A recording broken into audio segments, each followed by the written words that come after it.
तो मैनू ये पता चला कि मेरे फादर कल दोपहर तो बाद उन्होंने कोई भी खाना खाण तो इनकार किया गया उन्होंने वालों भुख हड़ताल ते वो बैठे ने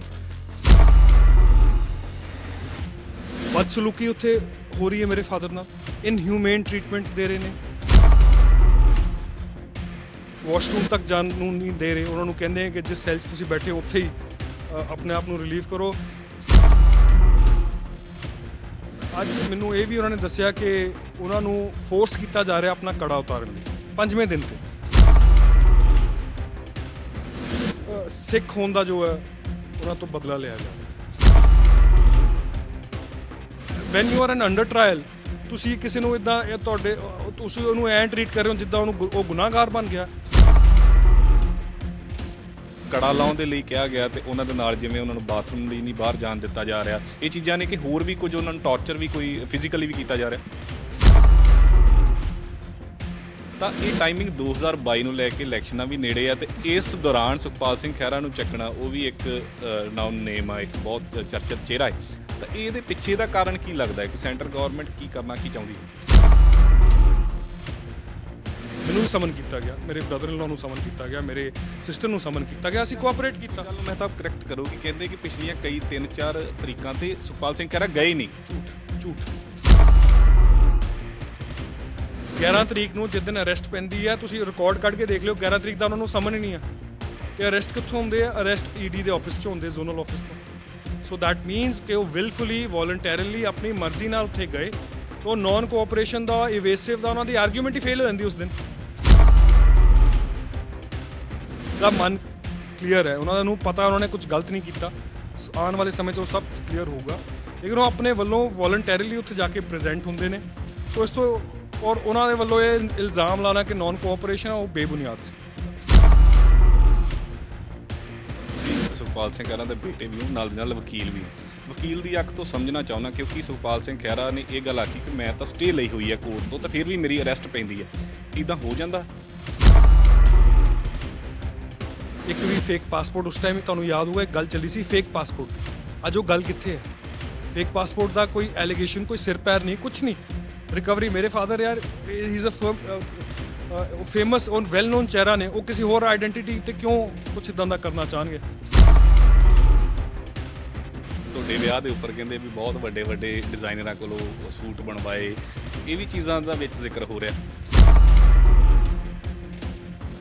ਬੈਂਕ ਤੋਂ ਲਿਆ ਹੋਏ ਪੈਸੇ ਤੋਂ ਅਸੀਂ ਭਾਵੇਂ ਅੱਗ ਲਾ ਦਿਓ ਉਹਨੂੰ ਤੁਹਾਨੂੰ ਕੀ ਹੈ ਯਾਰ ਦੋ source of money has to be clean source of money clean ਹੈ ਉਹ ਬੈਂਕ ਦੇ ਅਕਾਊਂਟ 'ਚੋਂ ਸਾਨੂੰ ਪੈਸਾ ਆ ਰਿਹਾ ਉਹ ਪੈਸਾ ਕਢਾ ਕੇ ਅਸੀਂ ਉਹਨੂੰ ਦੇਤਾ ਡਾਇਰੀ 'ਚ ਲਿਖ ਲਿਆ ਤੇ ਉਹਨੂੰ ਪ੍ਰੋਸੀਡਸ ਆਫ ਕ੍ਰਾइम ਗਿਣ ਰਹੇ ਨੇ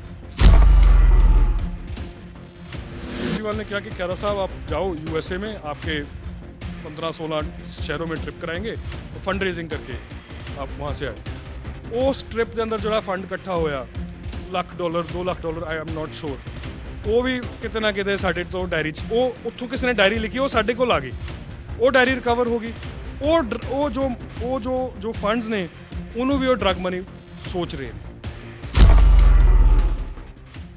ਸੁਖਪਾਲ ਸਿੰਘ ਖਹਿਰਾ ਨੂੰ ਈਡੀ ਦੇ ਵੱਲੋਂ ਗ੍ਰਿਫਤਾਰ ਕੀਤਾ ਗਿਆ ਉਸ ਤੋਂ ਬਾਅਦ 7 ਦਿਨ ਦਾ ਰਿਮਾਂਡ ਲਿਆ ਗਿਆ ਪਰ ਉਹਨਾਂ ਦੇ ਪੁੱਤਰ ਮਹਿਤਾਬ ਸਿੰਘ ਖਹਿਰਾ ਨੇ ਦਾਅਵਾ ਕੀਤਾ ਹੈ ਕਿ ਸੁਖਪਾਲ ਸਿੰਘ ਖਹਿਰਾ ਨਾਲ ਅਣਮਨੁੱਖੀ ਤਸ਼ੱਦਦ ਹੋ ਰਿਹਾ ਹੈ ਉਹਨਾਂ ਨੂੰ ਉੱਥੇ ਕੜੇ ਤੱਕ ਲਾਉਣ ਲਈ ਕਿਹਾ ਜਾ ਰਿਹਾ ਹੈ ਅਤੇ ਖਾਣ ਪੀਣ ਦਾ ਵੀ ਸਹੀ ਪ੍ਰਬੰਧ ਉੱਥੇ ਨਹੀਂ ਰੱਖਿਆ ਗਿਆ ਮਹਿਤਾਬ ਸਿੰਘ ਖਹਿਰਾ ਮੇਰੇ ਨਾਲ ਨੇ ਗੱਲਬਾਤ ਕਰਦੇ ਹਾਂ ਖਹਿਰਾ ਸਾਹਿਬ ਸਭ ਤੋਂ ਪਹਿਲਾਂ ਤਾਂ ਤੁਸੀਂ ਇਹ ਦੱਸੋ ਕਿ ਫਾਦਰ ਸਾਹਿਬ ਨਾਲ ਕਦੋਂ ਗੱਲਬਾਤ ਹੋਈ ਤੇ ਪਤਾ ਕਦੋਂ ਲੱਗਿਆ ਕਿ ਇਹ ਕੁਝ ਹੋ ਰਿਹਾ ਉਹਨਾਂ ਦੇ ਨਾਲ ਸਭ ਤੋਂ ਪਹਿਲਾਂ ਤਾਂ ਜੀ ਸਤਿ ਸ਼੍ਰੀ ਅਕਾਲ ਤੁਹਾਡੇ ਸਾਰੇ ਵਿਊਅਰਸ ਮੈਂ ਤੁਹਾਡਾ ਧੰਨਵਾਦ ਕਰਨਾ ਚਾਹੁੰਦਾ ਕਿ ਤੁਸੀਂ ਇੱਥੇ ਆ ਕੇ ਸਾਡਾ ਪੱਖ ਲੈਂਦੇ ਹੋ ਮੇਰੀ ਆਵਾਜ਼ ਲੋਕਾਂ ਤੱਕ ਲੈ ਕੇ ਜਾਣੀ ਮੈਂ ਸਮਝਦਾ ਔਰ ਮੈਂ ਜਾਣਦਾ ਕਿੰਨੀ ਜ਼ਰੂਰੀ ਹੈ ਕਿਉਂਕਿ ਇੱਕ ਪਰਸੈਪਸ਼ਨ ਬਣਾਈ ਜਾ ਰਹੀ ਹੈ ਇਸਟੈਬਲਿਸ਼ਮੈਂਟ ਵੱਲੋਂ ਕਿ ਜੀ ਸੁਖਪਾਲ ਸਿੰਘ ਖਹਿਰਾ ਇਹ ਹੈ ਉਹ ਹੈ XYZ ਲੇਕਿਨ ਸੱਚ ਨੂੰ ਬਿਆਨ ਕਰਨਾ ਔਰ ਸੱਚ ਨੂੰ ਲੋਕਾਂ ਤੱਕ ਲੈ ਕੇ ਜਾਣ ਲਈ ਮੈਂ ਤੁਹਾਡਾ ਧੰਨਵਾਦੀ ਹਾਂ ਉਨ ਲੋਕਾਂ ਦਾ ਜੋ ਅੱਜ ਇੰਟਰਵਿਊ ਦੇਖ ਰਹੇ ਨੇ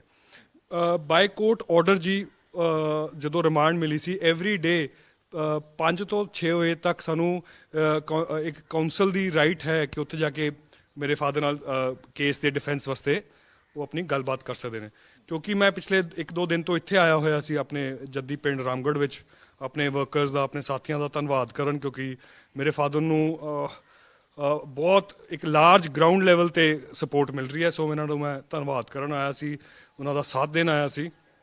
ਮੈਨੂੰ ਕੱਲ ਪਤਾ ਲੱਗਾ ਕਿ ਮੈਨੂੰ ਮੈਸੇਜ ਪਹੁੰਚਾਇਆ ਗਿਆ, ਬਿਕੋਜ਼ ਸਾਡੀ ਉਹਨਾਂ ਨਾਲ ਕੋਈ ਗੱਲਬਾਤ ਹੋ ਨਹੀਂ ਸਕਦੀ ਡਾਇਰੈਕਟਲੀ। ਤਾਂ ਮੈਨੂੰ ਇਹ ਪਤਾ ਚੱਲਾ ਕਿ ਮੇਰੇ ਫਾਦਰ ਕੱਲ ਦੁਪਹਿਰ ਤੋਂ ਬਾਅਦ ਉਹਨਾਂ ਨੇ ਕੋਈ ਵੀ ਖਾਣਾ ਖਾਣ ਤੋਂ ਇਨਕਾਰ ਕੀਤਾ ਗਿਆ ਉਹਨਾਂ ਵੱਲੋਂ, ਭੁੱਖ ਹੜਤਾਲ ਤੇ ਉਹ ਬੈਠੇ ਨੇ। ਉਹਦਾ ਰੀਜ਼ਨ ਮੈਂ ਤੁਹਾਨੂੰ ਦੱਸਦਾ ਹਾਂ। ਅੱਜ 5ਵਾਂ 6ਵਾਂ ਦਿਨ ਉਹਨਾਂ ਦਾ ਰਿਮਾਂਡ ਦਾ ਸਰ। ਅੱਜ ਉਹਨਾਂ ਨੂੰ ਕੋਈ ਉੱਥੇ ਪਾਂਡੇ, ਹੁਣ ਮੇਰੇ ਤੋਂ ਐਗਜ਼ੈਕਟ ਕਲੀਅਰ ਉਹਦਾ ਕਾਂਸਟੇਬਲ ਜਾਂ ASI ਦਾ ਨਾਮ ਨਹੀਂ ਪਤਾ, ਬਦਸਲੂਕੀ ਉੱਥੇ ਹੋ ਰਹੀ ਹੈ ਮੇਰੇ ਫਾਦਰ ਨਾਲ, ਇਨਹਿਊਮੇਨ ਟ੍ਰੀਟਮੈਂਟ ਦੇ ਰਹੇ ਨੇ। ਕਈ ਵਾਰ ਦੇਖੋ ਤੁਸੀਂ ਵਾਸ਼ਰੂਮ ਤੱਕ ਜਾਣ ਨੂੰ ਨਹੀਂ ਦੇ ਰਹੇ, ਉਹਨਾਂ ਨੂੰ ਕਹਿੰਦੇ ਆ ਕਿ ਜਿਸ ਸੈਲ 'ਚ ਤੁਸੀਂ ਬੈਠੇ ਹੋ ਉੱਥੇ ਹੀ ਆਪਣੇ ਆਪ ਨੂੰ ਰਿਲੀਵ ਕਰੋ। ਇਸ ਘਟੀਆ ਸੋਚ ਨਾਲ ਉਹਨਾਂ ਨੂੰ ਤੰਗ ਕੀਤਾ ਜਾ ਰਿਹਾ। It is a type of mental harassment, mental torture ਕਹਿ ਸਕਦੇ ਹੋ। ਸ਼ਾਇਦ ਇਹਨਾਂ ਦੀ ਇੰਟੈਰੋਗੇਸ਼ਨ ਟੈਕਨੀਕ ਹੈ, ਆਈ ਡੋਂਟ ਨੋ, ਬਟ ਬਹੁਤ ਹੀ ਮੰਦਭਾਗੀ ਗੱਲ ਹੈ ਕਿ ਇਸ ਇਹ ਦਿਨ ਦੇਖਣਾ ਉਹਨਾਂ ਨੂੰ ਪੈ ਰਿਹਾ। ਦੂਜੀ ਗੱਲ, ਅੱਜ ਮੈਨੂੰ ਇਹ ਵੀ ਉਹਨਾਂ ਨੇ ਦੱਸਿਆ ਕਿ ਉਹਨਾਂ ਨੂੰ ਫੋਰਸ ਕੀਤਾ ਜਾ ਰਿਹਾ ਆਪਣਾ ਕੜਾ ਉਤਾਰਨ ਲਈ 5ਵੇਂ ਦਿਨ ਤੇ।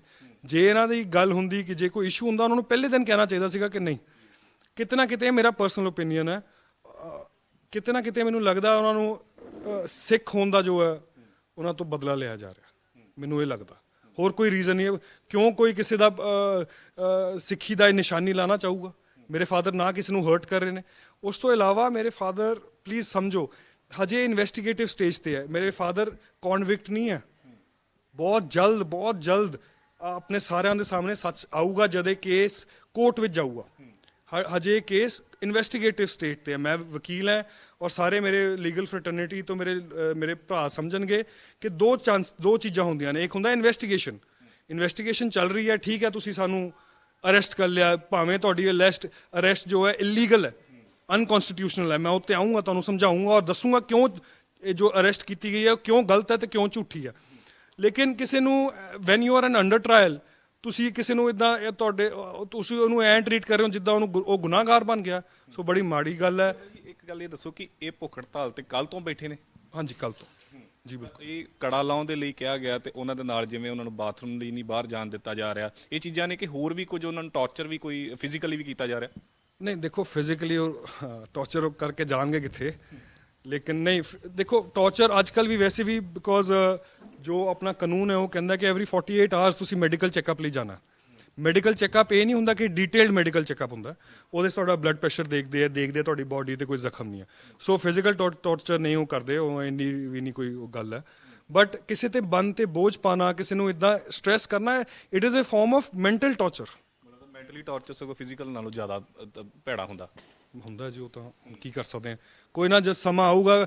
ਇਹ ਮੇਰੀ ਜੋ ਸੋਚ ਹੈ ਸਰ, ਕਿ ਮੈਂ ਦੋ ਗੱਲਾਂ ਕਰਨਾ। ਇੱਕ ਦੁਨੀਆ ਗੋਲ ਹੈ, ਇੱਥੋਂ ਸ਼ੁਰੂ ਹੁੰਦਾ, ਗੱਲ ਵਾਪਸ ਤੁਹਾਡੇ ਤੇ ਆਉਂਦੀ ਹੈ। ਦੂਸਰੀ ਗੱਲ, ਜਦੋਂ ਮੈਨੂੰ ਕਦੀ ਮੌਕਾ ਮਿਲਿਆ ED ਤੇ ਜਾਣ ਦਾ, ਅੱਜ ਮੈਂ ਤੁਹਾਡੇ ਨਾਲ ਗੱਲ ਕਰ ਰਿਹਾ, ਮੈਨੂੰ ਯਕੀਨ ਹੈ ਇਹ ਹੁਣ ਜੋ ਮੈਂ ਗੱਲਾਂ ਕਰ ਰਿਹਾ ਆਏ ਦਿਨ ਮੈਨੂੰ ਵੀ ਸਮਝ ਆਊਗਾ। ਉਹ ਤੁਸੀਂ, ਮੈਂ ਅਖਬਾਰ 'ਚ ਮੈਂ ਦੱਸੂਗਾ ਵੀ ਤੁਹਾਨੂੰ ਕਿ ਅੱਜ ਮੈਨੂੰ ਦੇਖੋ, ਮੈਂ ਤੁਹਾਨੂੰ ਕਿਹਾ ਸੀ ਮੈਨੂੰ ਸਮਝ ਆਊਗਾ। ਕਚਹਿਰੀਆਂ ਦੋ ਹੁੰਦੀਆਂ ਨੇ ਸਰ, ਮੇਰਾ ਇਹ ਮੰਨਣਾ, ਤੁਸੀਂ ਵੀ ਮੰਨਦੇ ਹੋ, ਤੁਸੀਂ ਵੀ ਕੜਾ ਪਾਇਆ, ਸਾਰੇ ਇੱਥੇ ਬੈਠੇ ਨੇ। ਇੱਕ ਕਚਹਿਰੀ ਹੁੰਦੀ ਆ ਇੱਥੇ ਵਕੀਲਾਂ ਵਾਲੇ, ਜਿੱਥੇ ਤੁਸੀਂ ਝੂਠ ਫਰੇਬ ਨਾਲ ਦਬਕੇ ਨਾਲ ਤੁਸੀਂ ਸ਼ਾਇਦ ਆਪਣੀ ਗੱਲ ਮਨਵਾ ਸਕਦੇ ਹੋ, ਅਰੈਸਟ ਪਾ ਕੇ ਝੂਠੇ ਗਰਾਊਂਡਾਂ ਤੇ। ਇੱਕ ਉੱਤੇ ਹੈ ਕੋਰਟ ਕਚਹਿਰੀ, ਉੱਥੇ ਸਾਰੇ ਬਰਾਬਰ ਨੇ। ਉੱਥੇ ਵਾਲਾ ਜੱਜ ਜੋ ਹੈ ਉਹ ਸਭ ਇੱਥੇ ਵਾਲੀ ਲੋਕਾਂ ਨੂੰ ਦੇਖ ਰਿਹਾ। ਟਾਈਮ ਆਉਣ ਤੇ ਇਹਨਾਂ ਨੂੰ ਆਪਣੇ ਆਪ ਸੱਚ ਬਾਹਰ ਆਊਗਾ, ਤੇ ਜਿਨ੍ਹਾਂ ਨੇ ਕੁਝ ਸ਼ਰਾਰਤ ਕੀਤੀ ਜਾਂ ਸਾਡੇ ਨਾਲ ਧੱਕਾ ਕਰਨ ਦੀ ਕੋਸ਼ਿਸ਼ ਕੀਤੀ, ਉਹ ਤਾਂ ਨੰਗੇ ਚਿੱਟੇ ਹੋ ਜਾਣਗੇ ਤੁਹਾਡੇ ਸਾਹਮਣੇ। ਪੋਲਿਟਿਕਸ ਦੇ ਵਿੱਚ ਟਾਈਮਿੰਗ ਬੜੀ ਮੈਟਰ ਕਰਦੀ ਹੈ। ਤੁਹਾਡੇ ਫਾਦਰ ਸਾਹਿਬ ਵੀ ਬੜੀ ਟਾਈਮਿੰਗ ਦੀ ਗੱਲ ਕਰਦੇ ਹੁੰਦੇ ਜਦੋਂ ਅਸੀਂ ਕਿਤੇ ਬੈਠਦੇ ਹਾਂ। ਤਾਂ ਇਹ ਟਾਈਮਿੰਗ 2022 ਨੂੰ ਲੈ ਕੇ ਇਲੈਕਸ਼ਨਾਂ ਵੀ ਨੇੜੇ ਆ, ਤੇ ਇਸ ਦੌਰਾਨ ਸੁਖਪਾਲ ਸਿੰਘ ਖਹਿਰਾ ਨੂੰ ਚੱਕਣਾ ਉਹ ਵੀ ਇੱਕ ਰਿਨਾਊਨ ਨੇਮ ਆ, ਇੱਕ ਬਹੁਤ ਚਰਚਿਤ ਚਿਹਰਾ ਹੈ। ਤਾਂ ਇਹਦੇ ਪਿੱਛੇ ਦਾ ਕਾਰਨ ਕੀ ਲੱਗਦਾ ਹੈ ਕਿ ਸੈਂਟਰ ਗਵਰਨਮੈਂਟ ਕੀ ਕਰਨਾ ਕੀ ਚਾਹੁੰਦੀ ਹੈ? ਦੇਖੋ, ਯੂ ਹੈਵ ਟੂ ਅੰਡਰਸਟੈਂਡ ਕਿ ਬਿਲਕੁਲ ਤੁਹਾਡੀ ਗੱਲ ਸਹੀ ਹੈ। ਮੈਂ ਤੁਹਾਨੂੰ ਇੱਕ ਟਾਈਮ ਫਰੇਮ ਦਿੰਦਾ। 2021 ਵਿੱਚ 9 ਮਾਰਚ ਨੂੰ ਸਾਡੇ ਘਰ ਰੇਡ ਹੁੰਦੀ ਆ। ਉਸ ਤੋਂ ਬਾਅਦ ਹਰ ਮਹੀਨੇ, ਹਰ 3-4 ਹਫ਼ਤੇ ਵਿੱਚ ਸਾਨੂੰ ਸਮਨ ਕੀਤਾ ਜਾਂਦਾ। ਹਰ ਡੇਟ ਤੇ ਜਦੋਂ ਸਮਨ ਕੀਤਾ ਜਾਂਦਾ, ਮੇਰੇ ਫਾਦਰ ਆਪ ਪੇਸ਼ ਹੁੰਦੇ ਆ। ਮੈਨੂੰ ਵੀ ਸਮਨ ਕੀਤਾ ਗਿਆ, ਮੇਰੇ ਬ੍ਰਦਰ ਇਨ ਲਾ ਨੂੰ ਸਮਨ ਕੀਤਾ ਗਿਆ, ਮੇਰੇ ਸਿਸਟਰ ਨੂੰ ਸਮਨ ਕੀਤਾ ਗਿਆ, ਅਸੀਂ ਕੋਆਪਰੇਟ ਕੀਤਾ। ਗੱਲ ਨੂੰ ਮੈਂ ਤਾਂ ਕਰੈਕਟ ਕਰੋ ਕਿ ਕਹਿੰਦੇ ਕਿ ਪਿਛਲੀਆਂ ਕਈ 3-4 ਤਰੀਕਾਂ ਤੇ ਸੁਖਪਾਲ ਸਿੰਘ ਖਹਿਰਾ ਗਏ ਨਹੀਂ। ਝੂਠ ਮੇਰੇ ਕੋਲ ਜੇ ਹੁਣ ਤੁਸੀਂ ਹੁਣੇ ਕਹਿ ਰਹੇ ਹੋ, ਮੈਂ ਨਹੀਂ ਸੁਣਿਆ ਕਿਤੇ। ਕੋਰਟ ਵੀ ਉਹਨਾਂ ਨੇ ਕਿਹਾ ਸੀ ਨੌਨ ਕੋਆਪਰੇਸ਼ਨ ਹੈ, ਇਟ ਇਜ਼ ਡਿਫਰੈਂਟ। ਮੈਂ ਉਹ ਵੀ ਕਲੈਰੀਫਾਈ ਕਰ ਦਿੰਦਾ। ਮੇਰੇ ਫਾਦਰ ਨੂੰ 9 ਮਾਰਚ ਤੋਂ ਬਾਅਦ 12ਵੀਂ ਬਾਰ ਉੱਥੇ ਪੇਸ਼ ਹੋਏ ਸੀ, 12 ਬਾਰ। ਹਰ ਬਾਰ ਉੱਥੇ ਸ਼ਾਇਦ 8 ਜਾਂ 9 ਘੰਟੇ ਬਿਠਾਉਂਦੇ ਨੇ, ਉਹਨਾਂ ਦਾ ਪ੍ਰੋਸੀਜਰ ਹੈ। ਆਈ ਡੋਂਟ ਨੋ, ਉਹਨਾਂ ਤੇ ਮੈਂ ਉੱਤੇ ਕਮੈਂਟ ਨਹੀਂ ਕਰਨਾ ਚਾਹੁੰਦਾ।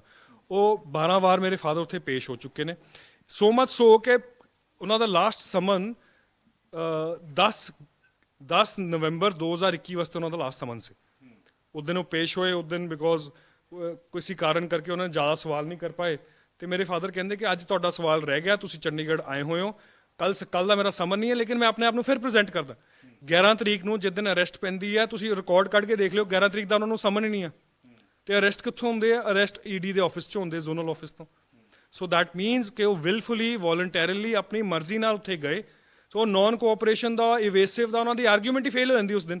ਪਰ ਇਹ ਗੱਲ ਆ, ਫਿਰ ਕੋਆਪਰੇਟ ਦੀ ਗੱਲ ਕਿੱਥੋਂ ਆਉਂਦੀ ਹੈ? ਜਦੋਂ 11-12 ਵਾਰ ਉੱਥੇ ਚਲੇ ਗਏ, ਜਦੋਂ ਤਰੀਕ ਨਹੀਂ ਉਦੋਂ ਵੀ ਉੱਥੇ ਚਲੇ ਗਏ, ਤੇ ਫਿਰ ਕੋਆਪਰੇਟ ਦੀ ਗੱਲ ਕਿੱਥੋਂ ਆਉਂਦੀ ਕਿ ਕੋਆਪਰੇਟ ਨਹੀਂ ਕਰ ਰਹੇ ਸਾਡੇ ਨਾਲ? ਬਿਲਕੁਲ, ਮੈਂ ਤਾਂ ਇਹ ਤਾਂ ਆਰਗੂਮੈਂਟ ਹੈ ਸਾਡੀ ਕੋਰਟ 'ਚ, ਇਹ ਮੇਰਾ ਡਿਫੈਂਸ ਹੈ ਕਿ ਨੌਨ ਕੋਆਪਰੇਸ਼ਨ। ਇਸ ਦਿਨ ਜਦੋਂ ਰਿਮਾਂਡ ਦੀ ਗੱਲ ਹੋਈ, ਉਸ ਦਿਨ ਵੀ ਮੈਂ ਇਹ ਗੱਲ ਦੱਸੀ, ਅਸੀਂ ਪ੍ਰੈਜ਼ੈਂਟ ਕੀਤੀ ਕੋਰਟ ਅੱਗੇ ਕਿ ਨੌਨ ਕੋਆਪਰੇਸ਼ਨ ਦੀ ਤਾਂ ਗੱਲ ਹੀ ਨਹੀਂ ਉੱਠਦੀ। ਜਿਹੜਾ ਬੰਦਾ ਆਪਣੇ ਆਪ ਨੂੰ ਆਪ ਪੇਸ਼ੀ ਤੇ ਲੈ ਕੇ ਆ ਰਿਹਾ ਬਿਨਾਂ, ਮੇਰੇ ਫਾਦਰ ਦਾ ਮਨ ਕਲੀਅਰ ਹੈ, ਉਹਨਾਂ ਨੂੰ ਪਤਾ ਉਹਨਾਂ ਨੇ ਕੁਝ ਗਲਤ ਨਹੀਂ ਕੀਤਾ। ਆਉਣ ਵਾਲੇ ਸਮੇਂ 'ਚ ਉਹ ਸਭ ਕਲੀਅਰ ਹੋਊਗਾ, ਲੇਕਿਨ ਉਹ ਆਪਣੇ ਵੱਲੋਂ ਵੋਲੰਟੈਰੀਲੀ ਉੱਥੇ ਜਾ ਕੇ ਪ੍ਰੈਜ਼ੈਂਟ ਹੁੰਦੇ ਨੇ। ਸੋ ਇਸ ਤੋਂ ਔਰ ਉਹਨਾਂ ਦੇ ਵੱਲੋਂ ਇਹ ਇਲਜ਼ਾਮ ਲਾਉਣਾ ਕਿ ਨੌਨ ਕੋਆਪਰੇਸ਼ਨ ਆ, ਉਹ ਬੇਬੁਨਿਆਦ ਸੀ। ਤੁਸੀਂ ਸੁਖਪਾਲ ਸਿੰਘ ਖਹਿਰਾ ਦੇ ਬੇਟੇ ਵੀ ਹੋ, ਨਾਲ ਦੀ ਨਾਲ ਵਕੀਲ ਵੀ ਹੋ। ਵਕੀਲ ਦੀ ਅੱਖ ਤੋਂ ਸਮਝਣਾ ਚਾਹੁੰਦਾ, ਕਿਉਂਕਿ ਸੁਖਪਾਲ ਸਿੰਘ ਖਹਿਰਾ ਨੇ ਇਹ ਗੱਲ ਆਖੀ ਕਿ ਮੈਂ ਤਾਂ ਸਟੇ ਲਈ ਹੋਈ ਹੈ ਕੋਰਟ ਤੋਂ, ਤਾਂ ਫਿਰ ਵੀ ਮੇਰੀ ਅਰੈਸਟ ਪੈਂਦੀ ਹੈ। ਇੱਦਾਂ ਹੋ ਜਾਂਦਾ? ਹਾਂ, ਹੋਣਾ ਨਹੀਂ ਚਾਹੀਦਾ। ਕਨਸਟੀਟਿਊਸ਼ਨ ਆਫ ਇੰਡੀਆ, ਇੱਕ ਸਾਡਾ ਜੋ ਸੰਵਿਧਾਨ ਉਹ ਸੁਪਰੀਮ ਇੱਕ, ਇਹਨੂੰ ਆਪਾਂ ਕਿਤਾਬ ਜਾਂ ਇਹਨੂੰ ਡਾਕੂਮੈਂਟ ਮੰਨਦੇ ਹਾਂ ਕਿ ਉਸ ਤੋਂ ਹੀ ਆਪਾਂ ਸਾਰੇ ਪਾਵਰਸ ਲੈਂਦੇ ਹਾਂ, ਉਸ ਤੋਂ ਸਾਰੀ ਆਪਣੀ ਰਾਈਟਸ ਔਰ ਡਿਊਟੀਜ਼ ਆਉਂਦੀਆਂ ਨੇ। ਕਨਸਟੀਟਿਊਸ਼ਨ ਦੇ ਵੱਲੋਂ ਜੋ ਸਾਨੂੰ ਇੱਕ ਫੇਅਰ ਐਂਡ ਫ੍ਰੀ ਟ੍ਰਾਇਲ ਦਾ ਵੀ ਗਾਰੰਟੀ ਕੀਤੀ ਜਾਂਦੀ ਹੈ। ਟੂ ਅੰਡਰਸਟੈਂਡ ਕਿ ਇਹ ਮੌਕਾ ਔਰ ਅੱਜ ਇਹ ਦਿਨ ਕਿੱਦਾਂ ਆਇਆ, ਵੀ ਹੈਵ ਟੂ ਅੰਡਰਸਟੈਂਡ ਕਿ 2015 ਵਿੱਚ ਇੱਕ FIR ਦਰਜ ਕੀਤੀ ਗਈ ਫਾਜ਼ਿਲਕਾ ਪੁਲਿਸ ਵੱਲੋਂ। PS ਉਹਨਾਂ ਦਾ ਥਾਣਾ ਜਿਹੜਾ ਹੈ ਸਦਰ ਜਲਾਲਾਬਾਦ। 2015 6 ਸਾਲ ਪੁਰਾਣਾ ਇਹ ਕੇਸ ਹੈ। ED ਨੂੰ ਮੈਂ ਤੁਹਾਨੂੰ ਫਿਰ ਦੱਸ ਦਿੰਦਾ, ਆਪਾਂ ਇਹ ਗੱਲ ਕਰ ਚੁੱਕੇ ਹਾਂ ਵੈਸੇ, ਕਿ ED ਨੂੰ ED ਆਪਣੀ ਆਪ ਕੋਈ FIR ਨਹੀਂ ਰਜਿਸਟਰ ਕਰਦਾ। ED ਦਾ ਪ੍ਰੋਸੀਜਰ ਥੋੜਾ ਜਿਹਾ ਅਲੱਗ ਹੈ। CRPC ਤੋਂ ਬਾਹਰ ਨੇ, ਕ੍ਰਿਮੀਨਲ ਪ੍ਰੋਸੀਜਰ ਕੋਡ ਤੋਂ ਇਹ ਬਾਹਰ ਨੇ, ਆਪਣੇ ਆਪ ਨੂੰ ਬਾਹਰ ਸਮਝਦੇ ਨੇ ਕਿ we are not bound by ਜੋ ਇਹ ਗੱਲਾਂ ਨੇ। ਸੋ ਇਹਨਾਂ ਨੇ ਮੇਰੇ ਫਾਦਰ ਦਾ ਕੋਈ FIR 'ਚ ਨਾਮ ਨਹੀਂ ਹੈ, ਕੋਈ ਚਲਾਨ 'ਚ ਨਾਮ ਨਹੀਂ ਹੈ। ਜੋ NDPS ਦਾ ਪਰਚਾ 2015 'ਚ ਹੋਇਆ ਸੀ, ਉਹਦੇ ਵਿੱਚ ਟ੍ਰਾਇਲ ਚੱਲਿਆ ਬਕਾਇਦਾ। ਜਦੋਂ ਅਰੈਸਟ ਪੈਂਦੀ ਹੈ, ਅਰੈਸਟ ਤੋਂ ਬਾਅਦ ਇੰਟਰੋਗੇਸ਼ਨ ਹੁੰਦੀ ਹੈ ਜਿੱਦਾਂ ਅੱਜ ਕੱਲ੍ਹ ਚੱਲ ਰਹੀ ਹੈ, ਉਸ ਤੋਂ ਬਾਅਦ ਚਲਾਨ ਪੇਸ਼ ਹੁੰਦੇ ਹੈ, ਉਸ ਤੋਂ ਬਾਅਦ ਮਲਟੀਪਲ ਸਪਲੀਮੈਂਟਰੀ ਚਲਾਨ ਪੇਸ਼ ਹੁੰਦੇ ਹੈ। ਕਿਸੇ ਵਿੱਚ ਮੇਰੇ ਫਾਦਰ ਦਾ ਨਾਮ ਨਹੀਂ ਆਉਂਦਾ। 2 ਸਾਲ ਇਹ ਟ੍ਰਾਇਲ ਚੱਲਦਾ। 2 ਸਾਲ ਮਤਲਬ 2015 ਤੋਂ ਲੈ ਕੇ 2017 'ਚ ਆ ਗਏ ਹੁਣ ਆਪਾਂ। 2017 'ਚ ਤੁਹਾਨੂੰ ਯਾਦ ਹੋਊਗਾ ਮੇਰੇ ਫਾਦਰ ਨੂੰ LOP ਬਣਾਇਆ ਗਿਆ। ਉਸ ਸਮੇਂ ਮੇਰੇ ਫਾਦਰ ਨੇ ਕਈ ਸਾਰੇ ਇਸ਼ੂਜ਼ ਉਠਾਏ। ਮੋਸਟ ਨੋਟੇਬਲ ਜੋ ਉਹਨਾਂ ਨੂੰ ਜੋ ਕਿਹਾ ਜਾਂਦਾ ਕਿ ਜੀ ਇਹ ਤੁਸੀਂ ਵਧੀਆ ਕੰਮ ਕੀਤਾ ਸੀ, ਉਹ ਸੀ ਸੈਂਡ ਮਾਈਨਿੰਗ ਕੇਸ ਚੱਕਿਆ, ਜਿਹਦੇ ਕਾਰਨ ਇੱਕ ਟੈਂਟਡ ਮਿਨਿਸਟਰ ਨੂੰ ਆਪਣੀ ਪੋਸਟ ਤੋਂ ਰੈਜ਼ਿਗਨੇਸ਼ਨ ਦੇਣਾ ਪਿਆ। ਉਹ ਇਸ਼ੂ ਨੂੰ ਜਦ ਉਠਾਇਆ ਉਹਨਾਂ ਨੇ, ਤੁਸੀਂ ਯਕੀਨ ਮੰਨੋ, ਤੁਸੀਂ ਟਾਈਮਲਾਈਨ ਕੱਢੋਗੇ, ਤੁਸੀਂ ਆਪਣੀ ਰਿਸਰਚ ਕਰੋਗੇ, 2 ਮਹੀਨਿਆਂ ਦਾ ਫਰਕ ਹੈ ਸਿਰਫ। 2015 ਵਿੱਚ ਕੇਸ ਸ਼ੁਰੂ ਹੋਇਆ, ਇੰਟਰੋਗੇਸ਼ਨ ਹੁੰਦੀ ਹੈ, ਚਲਾਨ ਪੇਸ਼ ਹੁੰਦਾ, ਗਵਾਹੀਆਂ ਹੁੰਦੀਆਂ। ਜਿਹੜੇ IO ਸੀਗੇ ਉਸ ਕੇਸ ਵਿੱਚ, ਉਹਨਾਂ ਦੀ ਗਵਾਹੀ ਹੋ ਚੁੱਕੀ ਸੀ। ਐਗਜ਼ਾਮੀਨੇਸ਼ਨ ਇਨ ਚੀਫ ਕਹਿੰਦੇ ਉਹਨੂੰ ਲੀਗਲ ਲੈਂਗੁਏਜ। ਪਹਿਲੇ ਐਗਜ਼ਾਮੀਨੇਸ਼ਨ ਇਨ ਚੀਫ ਹੁੰਦੀ ਹੈ, ਉਸ ਤੋਂ ਬਾਅਦ ਕ੍ਰਾਸ ਐਗਜ਼ਾਮੀਨੇਸ਼ਨ ਹੁੰਦੀ ਹੈ। ਦੂਜਾ ਵਕੀਲ ਪੁੱਟ ਕਰਦਾ, ਤੁਹਾਨੂੰ ਸਵਾਲ ਕਰਦਾ ਕਿ ਤੁਸੀਂ ਇਹ ਸਾਰਾ ਕੁਝ ਹੋ ਗਿਆ। ਮੇਰੇ ਫਾਦਰ ਦਾ ਨਾਮ ਨਹੀਂ ਆਇਆ। 2017 ਵਿੱਚ LOP ਬਣੇ, XYZ ਇਸ਼ੂਜ਼ ਚੱਕੇ, ਉਹ ਆ ਗਿਆ। ਰੈਜ਼ਿਗਨੇਸ਼ਨ ਤੋਂ 2 ਮਹੀਨੇ ਬਾਅਦ ਪੰਜਾਬ ਜੋ ਪਬਲਿਕ ਪ੍ਰੋਸੀਕਿਊਟਰ ਉਹਨਾਂ ਵੱਲੋਂ ਇੱਕ ਅਰਜ਼ੀ ਮੂਵ ਹੁੰਦੀ ਹੈ 311 CRPC ਦੀ। 311 CRPC ਪਾਵਰ ਦਿੰਦਾ ਕੋਰਟ ਨੂੰ ਪੁਰਾਣੇ ਵਿਟਨੈਸਿਸ ਜਿਨ੍ਹਾਂ ਦੀ ਗਵਾਹੀਆਂ ਹੋ ਚੁੱਕੀਆਂ ਉਹਨਾਂ ਨੂੰ ਰੀਕਾਲ ਕਰਨ ਦਾ। ਰੀਕਾਲ ਆਫ ਵਿਟਨੈਸਿਸ ਤੁਸੀਂ ਆਪਣੇ ਲੈਵਲ ਤੇ ਚੈੱਕ ਵੀ ਕਰ ਸਕਦੇ ਹੋ, ਮੈਂ ਝੂਠ ਨਹੀਂ ਬੋਲ ਰਿਹਾ। 311 ਦੀ ਐਪਲੀਕੇਸ਼ਨ ਜਦ ਪ੍ਰੈਜ਼ੈਂਟ ਕੀਤੀ ਜਾਂਦੀ ਕੋਰਟ ਵਿੱਚ, ਉਹਦੇ ਵਿੱਚ 2 ਜਿਹੜੇ IO ਨੇ, P3 P4 ਜਾਂ P4 P5, ਮੈਨੂੰ ਐਗਜ਼ੈਕਟਲੀ ਇੰਨਾ ਯਾਦ ਨਹੀਂ ਆ ਰਿਹਾ, ਤੇ ਉਹ 2 ਵਿਟਨੈਸਿਸ ਨੂੰ ਰੀਕਾਲ ਕੀਤਾ ਜਾਂਦਾ ਜਿਨ੍ਹਾਂ ਦੀ ਗਵਾਹੀਆਂ, ਡੈਪੋਜੀਸ਼ਨ ਕਹਿੰਦੇ ਉਹਨੂੰ, ਬਿਫੋਰ ਕੋਰਟ ਕੰਪਲੀਟ ਹੋ ਚੁੱਕੀ ਸੀ। ਉਹਨਾਂ ਨੂੰ ਰੀਕਾਲ ਕੀਤਾ ਜਾਂਦਾ। ਉਹ ਆ ਕੇ ਕਹਿੰਦੇ ਨੇ ਕਿ ਜਦ 2015 'ਚ ਹੁਣ ਵਾਪਸ ਚੱਲਦੇ, ਜਦ 2015 ਵਿੱਚ ਅਰੈਸਟ ਕੀਤੀ ਅਸੀਂ ਸਾਡੇ ਹਲਕੇ ਦੇ ਵਿੱਚ ਇੱਕ ਸੀਗੇ ਗੁਰਦੇਵ ਸਿੰਘ, ਉਹਨਾਂ ਦੀ ਅਰੈਸਟ ਕੀਤੀ। ਤਦ ਉਹ ਗੁਰਦੇਵ ਸਿੰਘ ਨੇ ਪੁਲਿਸ ਕਸਟਡੀ ਵਿੱਚ ਮੈਨੂੰ ਸੁਖਪਾਲ ਸਿੰਘ ਖਹਿਰਾ ਦਾ ਨਾਮ ਲਿਆ। ਦੋ ਚੀਜ਼ਾਂ, ਹੁਣ ਮੈਂ ਫ੍ਰੀ ਐਡਵਾਈਸ ਵੀ ਦੇ ਰਿਹਾ, legal advice. Indian Evidence Act ਇਹ ਕਹਿੰਦਾ ਹੈ ਕਿ ਪੁਲਿਸ ਕਸਟਡੀ ਵਿੱਚ ਕੋਈ ਵੀ ਬਿਆਨ ਦਿੱਤਾ ਇਨਐਡਮਿਸਿਬਲ ਹੈ, ਕਿਉਂਕਿ ਜੇ ਤੁਸੀਂ ਮੇਰੀ ਕਸਟਡੀ 'ਚੋਂ, ਮੈਂ ਤੁਹਾਡੀ I have control over your body, ਮੈਂ ਤੁਹਾਡੇ ਤੋਂ ਕੁਝ ਵੀ ਬਿਆਨ ਦਿਵਾ ਸਕਦਾ। ਉਹ ਇਹ ਕਹਿੰਦੇ ਨੇ ਕਿ 2015 ਵਿੱਚ ਜਦ ਅਸੀਂ ਇੰਟਰੋਗੇਟ ਕਰ ਰਹੇ ਸੀ ਇੱਕ ਅਕਿਊਜ਼ ਨੂੰ, ਉਸ ਟਾਈਮ ਇਹਨੇ ਮੈਨੂੰ ਕਿਹਾ ਸੀਗਾ ਕਿ ਖਹਿਰਾ ਦਾ ਇਨਵੋਲਵਮੈਂਟ ਹੈ ਇਸ ਕੇਸ 'ਚ। ਇਹਦੇ 'ਚ ਇੰਨੀਆਂ ਗਲਤੀਆਂ ਨੇ, ਹੁਣ ਮੈਂ ਤੁਹਾਨੂੰ ਕੀ ਦੱਸਾਂ। 2 ਸਾਲ ਇਹ ਆਈਓ ਬੋਲੇ ਕਿਉਂ ਨਹੀਂ? ਕੈਸੀ ਇਨਵੈਸਟੀਗੇਸ਼ਨ ਹੋ ਰਹੀ ਸੀ ਕਿ ਤੁਸੀਂ ਕਿੰਗਪਿਨ ਦਾ ਨਾਮ ਬਾਹਰ ਛੱਡਤਾ ਤੇ ਉਹਨਾਂ ਨੂੰ ਫੜਤਾ। ਸੋ ਇਸ ਤੋਂ ਇਹ ਪ੍ਰੂਫ ਹੁੰਦਾ ਹੈ ਕਿ ਇਹ ਕਨਕੌਕਟਡ ਸਟੋਰੀ ਸੀ। ਅੱਛਾ, ਤੁਸੀਂ ਕਹਿੰਦੇ ਕਿ ਪੰਜਾਬ ਦੇ ਮੁੱਦੇ ਚੁੱਕੇ, ਪੰਜਾਬ ਦੇ ਕਈ ਲੀਡਰਾਂ ਨੂੰ ਧੂੜ ਚਟਾਈ ਸੁਖਪਾਲ ਸਿੰਘ ਖਹਿਰਾ ਨੇ। ਲੱਗਦਾ ਕਿ ਪੰਜਾਬ ਦੇ ਲੀਡਰ ਵੀ ਕੋਈ ਇਸ ਕੇਸ ਦੇ ਵਿੱਚ ਇਨਵੋਲਵ ਹੈਗੇ ਨੇ? ਇਹ ਸ਼ਰਾਰਤ ਹੋ ਸਕਦੀ ਹੈ, ਲੱਗਦੀ ਹੈ ਮੈਨੂੰ, ਬਿਕੋਜ਼ ਇਹ ਸੈਂਸ ਨਹੀਂ ਬਣਦੀ ਜੋ ਇਹ ਕੇਸ ਵਿੱਚ ਜਿੱਦਾਂ ਇਹ ਚੱਲਦਾ ਆ ਰਿਹਾ ਹੈ। ਮੇਰੇ ਦਿਮਾਗ ਵਿੱਚ ਉਹ ਗੱਲ ਇਦਾਂ ਲੱਗਦੀ ਕਿਸੇ ਨੇ ਸ਼ਰਾਰਤ ਕੀਤੀ ਹੈ। ਸਮਾਂ ਆਉਂਦੇ, ਹਜੇ ਇਹ ਸਮਾਂ ਨਾ ਕਿਸੇ ਤੋਂ ਉਂਗਲ ਚੱਕਣ ਦੇ ਨਹੀਂ ਹਜੇ, ਕਿਉਂਕਿ ਆਂਚ ਮੇਰੇ ਤੇ ਆਈ ਹੈ। ਇਹ ਸਮਾਂ ਦਿਮਾਗ ਨਾਲ ਲੜਾਈ ਲੜਨ ਦਾ। ਪਹਿਲੇ ਮੈਂ ਲੀਗਲ ਲੜਾਈ ਲੜ ਰਿਹਾ, ਇੱਥੇ ਵੀ ਮੈਂ ਕੋਸ਼ਿਸ਼ ਕਰਦਾ ਜਿੱਥੇ ਮੈਂ ਲੋਕਾਂ ਨੂੰ ਮਿਲ ਸਕਾਂ, ਮੈਂ ਆਪਣੇ ਆਪ ਨੂੰ ਸਟੈਪ ਬਾਏ ਸਟੈਪ ਲੈ ਕੇ ਜਾਵਾਂ। ਸੋ ਜਦੋਂ ਟਾਈਮ ਮੇਰੇ ਕੋਲ ਇਨਫੋਰਮੇਸ਼ਨ ਵੀ ਹੈ, ਲੇਕਿਨ ਮੈਂ ਐਵੇਂ ਆਵਾ ਤਵਾ ਗੱਲ ਨਹੀਂ ਕਰਨੀ। ਜਿਸ ਦਿਨ ਮੇਰੇ ਕੋਲ ਪ੍ਰੂਫ ਆਊਗਾ ਮੈਂ ਮੂੰਹ ਤੋੜ ਜਵਾਬ ਦੇਵਾਂਗੇ ਅਸੀਂ ਸਾਰਿਆਂ ਦਾ। ਉਹ ਵੀ ਟਾਈਮ ਆਊਗਾ। ਮੈਂ ਤੁਹਾਨੂੰ ਦੱਸਿਆ ਦੁਨੀਆ ਗੋਲ ਹੈ। ਅੱਛਾ, ਇੱਕ ਗੱਲ ਇਹ ਦੱਸੋ ਕਿ ਜਿਵੇਂ ਟੈਕਨੀਕਲ ਚੀਜ਼ਾਂ ਤੁਹਾਨੂੰ ਜ਼ਿਆਦਾ ਪਤਾ, ਕਿਉਂਕਿ ਵਕੀਲ ਹੋ ਤੁਸੀਂ। 7 ਦਿਨ ਦਾ ਰਿਮਾਂਡ ਖਤਮ ਹੁੰਦਾ ਹੈ ਤਾਂ ਕੀ ਅੱਗੇ ਰਿਮਾਂਡ ਵਧਾ ਸਕਦੇ ਨੇ ਉਹ, ਕਿ ਜਾਂ ਫਿਰ ਇੱਥੇ ਕੋਈ ਬੇਲ ਹੋ ਸਕਦੀ ਜਾਂ ਕੋਈ ਹੋਰ ਚੀਜ਼ ਆ ਸਕਦੀ ਹੈ? ਪ੍ਰੋਸੀਜਰ ਇਹ ਹੈ ਜੀ, ਦੇ ਕੈਨ ਸੀਕ ਐਕਸਟੈਂਸ਼ਨ। ਔਰ ਸੀਆਰਪੀਸੀ ਆਪਣਾ ਕਾਨੂੰਨ ਇਹ ਕਹਿੰਦਾ ਹੈ ਕਿ ਮੈਕਸਿਮਮ 14 ਦਿਨ ਦੀ ਰਿਮਾਂਡ ਹੋ ਸਕਦੀ ਹੈ। ਮੰਗੀ ਇਹਨਾਂ ਨੇ 14 ਦਿਨ ਦੀ ਸੀ, ਮਿਲੀ ਇਹਨਾਂ ਨੂੰ 7 ਦਿਨ ਦੀ ਹੈ। ਹੁਣ ਇਹਨਾਂ ਨੂੰ ਅੱਗੇ ਰਿਮਾਂਡ ਲੈਣ ਤੋਂ ਪਹਿਲੇ ਇਹ ਦੱਸਣਾ ਪਊਗਾ ਕੋਰਟ ਨੂੰ ਕਿ 7 ਦਿਨ ਕਿਉਂ ਘੱਟ ਪਏ, 7 ਦਿਨਾਂ ਵਿੱਚ ਤੁਹਾਡੀ ਇਨਵੈਸਟੀਗੇਸ਼ਨ ਕਿਉਂ ਨਹੀਂ ਕੰਪਲੀਟ ਹੋ ਪਾਈ। ਸੋ ਮੈਨੂੰ ਜਿੱਥੇ ਤੱਕ ਹਜੇ ਤੱਕ ਪਤਾ ਚੱਲਿਆ ਕਿ ਇਹ ਅੱਜ 5ਵਾਂ ਦਿਨ ਆ। 5 ਦਿਨਾਂ 'ਚ ਇਹਨਾਂ ਨੇ 1 ਜਾਂ 2 ਸਵਾਲ ਕੀਤੇ, ਕਿਉਂਕਿ ਐਸੀ ਕਿਹੜੇ ਸਵਾਲ ਸੀਗੇ ਜੋ ਮਾਰਚ 9 ਤੋਂ ਲੈ ਕੇ 11 ਨਵੰਬਰ ਤੱਕ ਨਹੀਂ ਕੀਤੇ, ਜੋ ਅੱਜ ਕਰਨੇ ਪਏ ਇਹਨਾਂ ਨੂੰ। ਸਾਡਾ ਸਾਰਾ ਜੋ ਫਾਈਨੈਂਸ਼ੀਅਲ ਰਿਕਾਰਡ ਹੈ, ਇਨਕਲੂਡਿੰਗ ਬੈਂਕ ਸਟੇਟਮੈਂਟਸ, ਇਹ ਤਾਂ ਰੇਡ ਤੋਂ ਪਹਿਲੇ ਇਹਨਾਂ ਦੇ ਕੋਲ ਸੀ। ਜਿੱਦਣ ਇਹਨਾਂ ਨੇ ਰਿਮਾਂਡ ਸੀਕ ਕੀਤੀ ਸਾਡੀ, ਮੇਰੇ ਫਾਦਰ ਦੀ, ਉਸ ਦਿਨ ਇਹਨਾਂ ਨੇ ਕੋਰਟ 'ਚ ਆ ਕੇ ਕੋਰਟ ਨੂੰ ਪਤਾ ਨਹੀਂ ਇਹਨਾਂ ਨੇ ਕਿਹਾ ਕਿ ਜੀ ਅਸੀਂ ਇਹਨਾਂ ਦਾ ਬੈਂਕ ਸਟੇਟਮੈਂਟਸ ਚੈੱਕ ਕਰਨੀ ਹੈ। ਬੈਂਕ ਸਟੇਟਮੈਂਟ ਤਾਂ ਇਹਨਾਂ ਨੇ ਬਿਫੋਰ ਰੇਡ ਸਾਡੇ ਤੇ ਕਢਾ ਕੇ ਰੱਖੀ ਹੋਈ ਸੀ। ਕੇਸ ਦਾ ਆਧਾਰ ਹੁੰਦਾ, ਜਦੋਂ ਮਾਰਚ ਦੇ ਵਿੱਚ ਇੱਥੇ ਰੇਡ ਹੋਈ ਸੀ, ਅਸੀਂ ਵੀ ਇਸੇ ਘਰ ਦੇ ਬਾਹਰ ਸੀਗੇ, ਤਾਂ ਘਰ ਚੋਂ ਕੁਝ ਮਿਲਿਆ ਸੀਗਾ? ਕੋਈ ਇਹਨਾਂ ਨੇ ਪ੍ਰੂਫ ਬਣਾਇਆ ਕੋਈ ਕਿ ਇਸ ਚੀਜ਼ ਦਾ ਆਧਾਰ ਬਣਾ ਕੇ ਕੇਸ ਇਹਨਾਂ ਨੇ ਕੀਤਾ ਹੋਵੇ? ਮੇਰੇ ਸਾਡੇ ਘਰੋਂ ਇੱਕ ਵੀ ਪੈਸਾ ਰਿਕਵਰ ਨਹੀਂ ਹੋਇਆ, ਇੱਕ ਵੀ ਫੇਕ ਪਾਸਪੋਰਟ। ਉਸ ਟਾਈਮ ਤੁਹਾਨੂੰ ਯਾਦ ਹੋਊਗਾ, ਇੱਕ ਗੱਲ ਚੱਲੀ ਸੀ ਫੇਕ ਪਾਸਪੋਰਟ ਦੀ। ਅੱਜ ਉਹ ਗੱਲ ਕਿੱਥੇ ਆ? ਫੇਕ ਪਾਸਪੋਰਟ ਦਾ ਕੋਈ ਐਲੀਗੇਸ਼ਨ, ਕੋਈ ਸਿਰ ਪੈਰ ਨਹੀਂ, ਕੁਝ ਨਹੀਂ। ਰਿਕਵਰੀ, ਮੇਰੇ ਫਾਦਰ ਯਾਰ ਹੀ ਇਜ਼ ਅ ਫੇਮਸ ਔਰ ਵੈਲ ਨੋਨ ਚਿਹਰਾ ਨੇ, ਉਹ ਕਿਸੇ ਹੋਰ ਆਈਡੈਂਟੀਟੀ ਤੇ ਕਿਉਂ ਕੁਝ ਇਦਾਂ ਦਾ ਕਰਨਾ ਚਾਹਣਗੇ? ਕੋਈ ਪੈਸੇ ਦੀ ਰਿਕਵਰੀ ਨਹੀਂ, ਕੋਈ ਬਿਨਾਮੀ ਪ੍ਰਾਪਰਟੀ ਦਾ ਇੱਕ ਵੀ ਕੋਈ ਐਸੀ ਇਹਨਾਂ ਨੂੰ ਐਵੀਡੈਂਸ ਮਿਲਦਾ, ਮੇਰੇ ਵੱਲੋਂ ਅਟੈਚ ਕਰ ਦੇਣ ਉਹਨੂੰ। ਕੋਈ ਐਸੀ ਕੋਈ ਬਿਨਾਮੀ ਪ੍ਰਾਪਰਟੀ ਨਹੀਂ, ਗੋਲਡ ਨਹੀਂ, ਡਰੱਗਸ ਤਾਂ ਕਿੱਥੇ, ਪੈਸੇ ਨਹੀਂ, ਕੁਝ ਵੀ ਨਹੀਂ। ਸੋ ਉਹਨਾਂ ਨੇ, ਮੇਰੇ ਡੈਡ ਨੇ, ਆਪਾਂ ਸਾਰੇ, ਤੁਸੀਂ ਵੀ ਇਦਾਂ ਕਰਦੇ ਹੋਵੋਗੇ, ਜਦ ਵੀ ਆਪਾਂ ਕੋਈ ਐਕਸਪੈਂਡੀਚਰ ਕਰਦੇ ਹਾਂ ਜਾਂ ਕੋਈ ਸ਼ਾਦੀ ਫੰਕਸ਼ਨ ਕਰਦੇ ਹਾਂ, ਆਪਾਂ ਲਿਖ ਲੈਂਦੇ ਕਿ ਯਾਰ ਮੈਂ ਇਹ ਸ਼ਾਪਿੰਗ ਕਰਨ ਗਿਆ ਸੀ, ਇਹ ਮੇਰਾ ਐਸਟੀਮੇਟ ਹੈ, ਇਹ ਮੇਰਾ ਖਰਚਾ ਹੈ, ਟੂ ਨੋ। ਔਰ ਉਹ ਸਾਡੀਆਂ ਡਾਇਰੀਆਂ ਜੋ ਹੈ ਉਹ ਆਇਆ ਸੀਗਾ ਕਿ ਤੁਹਾਡੇ ਵਿਆਹ ਦੇ ਉੱਪਰ ਕਹਿੰਦੇ ਵੀ ਬਹੁਤ ਵੱਡੇ ਵੱਡੇ ਡਿਜ਼ਾਈਨਰਾਂ ਕੋਲੋਂ ਸੂਟ ਬਣਵਾਏ, ਇਹ ਵੀ ਚੀਜ਼ਾਂ ਦਾ ਵਿੱਚ ਜ਼ਿਕਰ ਹੋ ਰਿਹਾ। ਬਿਲਕੁਲ ਇਹੀ ਤਾਂ ਗਰਾਊਂਡ ਹੈ ਨਾ ਜੀ। ਮੈਂ ਤੁਹਾਨੂੰ ਦੱਸਦਾ ਉਹਨਾਂ ਦਾ ਐਲੀਗੇਸ਼ਨ ਕੀ ਹੈ। ਹਾਲਾਂਕਿ ਮੈਨੂੰ ਗਰਾਊਂਡਸ ਆਫ ਅਰੈਸਟ ਨਹੀਂ ਪਤਾ, ਮੈਨੂੰ ਰਿਮਾਂਡ ਐਪਲੀਕੇਸ਼ਨ ਵੀ ਨਹੀਂ ਦਿੱਤੀ ਗਈ। ਤੁਹਾਨੂੰ ਇਹ ਤਾਂ ਕੁਝ ਦਿੱਤਾ ਹੀ ਨਹੀਂ ਗਿਆ, ਮਤਲਬ ਤੁਸੀਂ ਪਰਿਵਾਰਕ ਮੈਂਬਰ ਤੁਹਾਨੂੰ ਅਜੇ ਤੱਕ ਨਹੀਂ ਦਿੱਤਾ? ਨਹੀਂ, ਪਰਿਵਾਰਕ ਮੈਂਬਰ ਨੂੰ ਕੀ, ਉਹ ਕਾਉਂਸਲ ਨੂੰ ਨਹੀਂ ਦੇ ਰਹੇ ਸਰ। ਦੇਖੋ, ਫ੍ਰੀ ਐਂਡ ਫੇਅਰ ਟ੍ਰਾਇਲ ਦੀ ਆਪਾਂ ਗੱਲ ਕਰਦੇ ਹਾਂ। ਕਨਸਟੀਟਿਊਸ਼ਨ, ਮੈਂ ਵਕੀਲ ਹਾਂ, 17 ਸਾਲ ਲੱਗੇ ਮੈਨੂੰ, 12 ਸਾਲ ਦੀ ਸਕੂਲਿੰਗ ਔਰ 5 ਸਾਲ ਦੀ ਲਾਅ, 17 ਸਾਲ ਦੀ ਮੈਨੂੰ ਪੜ੍ਹਾਈ ਮੈਂ ਕਰ ਲਈ ਹੈ। ਕਨਸਟੀਟਿਊਸ਼ਨ ਆਪਣਾ ਨੂੰ ਕੁਝ ਗਾਰੰਟੀ ਕਰਦਾ ਕਿ ਯਾਰ ਹਰ ਇੱਕ ਬੰਦਾ, ਤੁਸੀਂ ਵੱਡਾ ਛੋਟਾ, ਤੁਹਾਨੂੰ ਇਹ ਗਾਰੰਟੀ ਹੈ, free and fair trial, right to life, XYZ are your guarantees. ਜੋ ਮਰਜ਼ੀ ਹੋ ਜਾਏ ਤੁਹਾਨੂੰ ਇਹ ਮਿਲਣਾ ਹੀ ਮਿਲਣਾ। ਜੇ ਆਪਾਂ ਨੂੰ ਫੋਲੋ ਨਹੀਂ ਕਰਨਾ, ਜੇ ਆ ਕੇ ਇਦਾਂ ਹੀ ਚੱਕ ਕੇ ਲੈ ਆਣਾ, ਫਿਰ ਕਿਉਂ? ਮੈਨੂੰ ਤਾਂ ਸਮਝ ਨਹੀਂ ਆਉਂਦੀ, ਐਡਾ ਵੱਡਾ ਅਸੀਂ ਇੰਨਾ ਵੱਡਾ ਐਫਰਟ ਕਿਉਂ ਅੰਡਰਟੇਕ ਕੀਤਾ ਮੈਂ ਆਪਣੀ ਲਾਈਫ 'ਚ।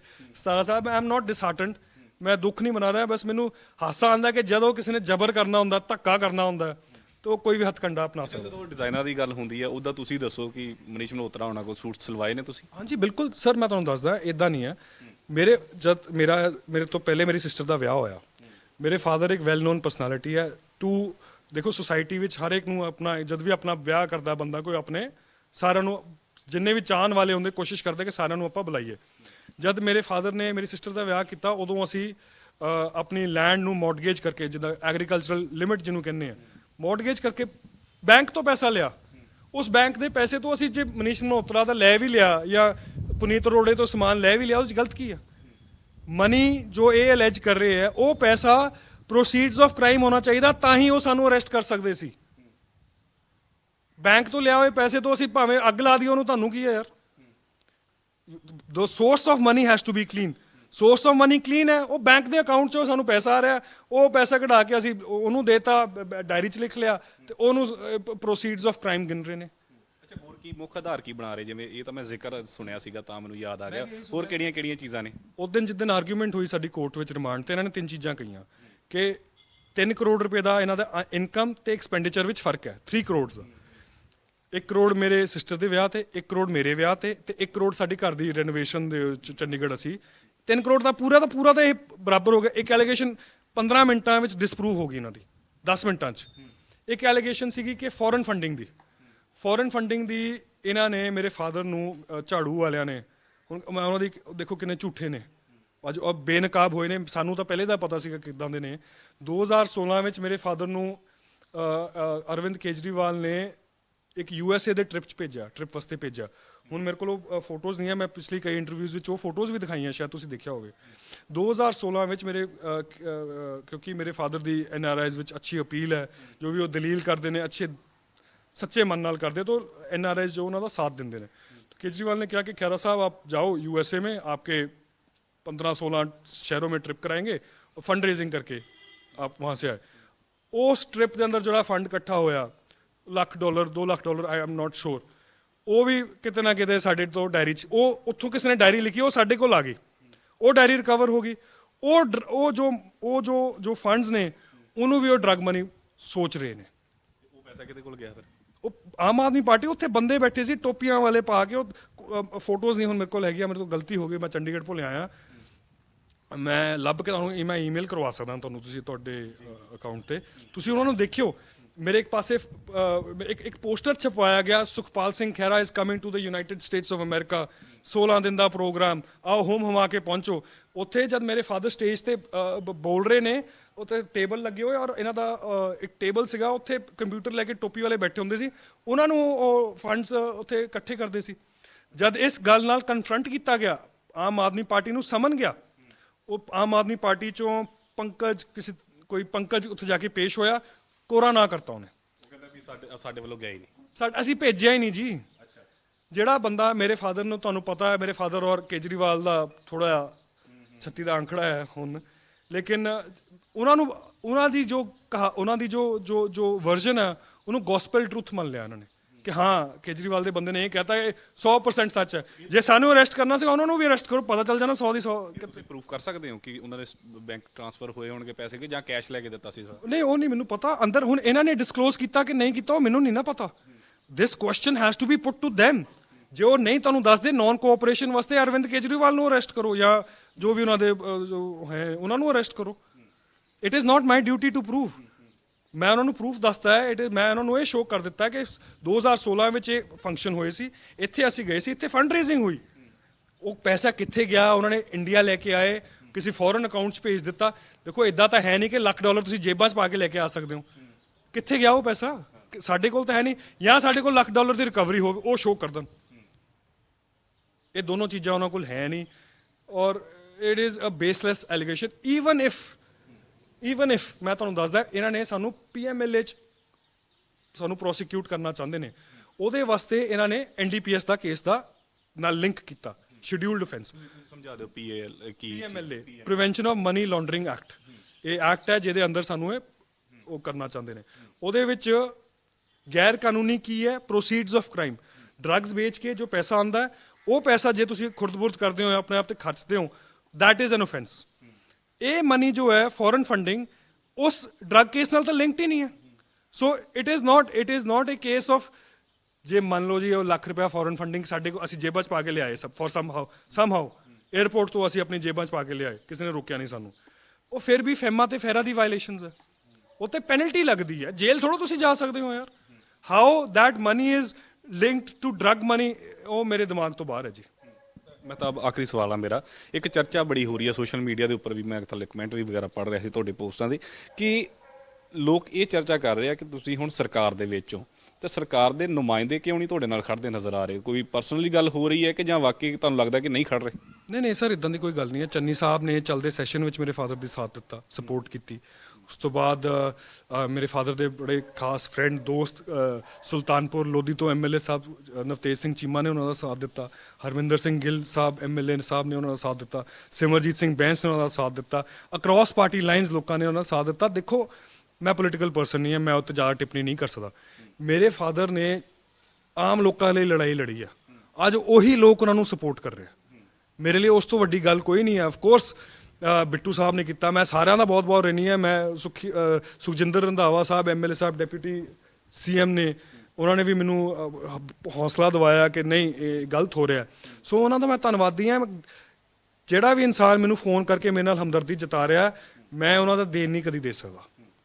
ਧੰਨਵਾਦ ਮਹਿਤਾਬ। ਸੋ ਇਹ ਨੇ ਸੁਖਪਾਲ ਸਿੰਘ ਖਹਿਰਾ ਦੇ ਬੇਟੇ ਮਹਿਤਾਬ ਖਹਿਰਾ। ਤਾਂ ਇਹਨਾਂ ਦੇ ਵੱਲੋਂ ਇਹ ਦਾਅਵਾ ਕੀਤਾ ਗਿਆ ਕਿ ਸੁਖਪਾਲ ਸਿੰਘ ਖਹਿਰਾ ਦੇ ਵੱਲੋਂ ਕੱਲ ਦੀ ਰੋਟੀ ਨਹੀਂ ਖਾਧੀ ਗਈ ਕਿਉਂਕਿ ਉਹਨਾਂ ਦੇ ਨਾਲ ਅਣਮਨੁੱਖੀ ਤਸ਼ੱਦਦ ਹੋ ਰਿਹਾ ਹੈ, ਉਹਨਾਂ ਨੂੰ ਕੜਾ ਲਾਉਣ ਦੇ ਲਈ ਕਿਹਾ ਜਾ ਰਿਹਾ ਹੈ, ਉਹਨਾਂ ਨੂੰ ਖਾਣ ਪੀਣ ਜਾਂ ਫਿਰ ਰਹਿਣ ਸਹਿਣ ਜਿਹੜਾ ਸਹੀ ਹੁੰਦਾ ਉਹ ਨਹੀਂ ਦਿੱਤਾ ਜਾ ਰਿਹਾ। ਤਾਂ ਹੁਣ ਦੇਖਦੇ ਹਾਂ ਕਿ ਜਿਸ ਤਰੀਕੇ ਨਾਲ ਕੋਰਟ ਦੇ ਵੱਲੋਂ ਸਟੇ ਲਾਈ ਗਈ ਸੀ, ਫਿਰ ਵੀ ਉਹਨਾਂ ਦੀ ਗ੍ਰਿਫਤਾਰੀ ਹੋਈ। 7 ਦਿਨ ਦਾ ਰਿਮਾਂਡ 18 ਤਰੀਕ ਨੂੰ ਖਤਮ ਹੋਣਾ ਹੈ। ਅਗਲਾ ਰਿਮਾਂਡ ਲੈਂਦੇ ਨੇ ਕਿ ਜਾਂ ਨਹੀਂ, ਇਹ ਆਉਣ ਵਾਲਾ ਸਮਾਂ ਹੀ ਪਤਾ ਲੱਗੇਗਾ।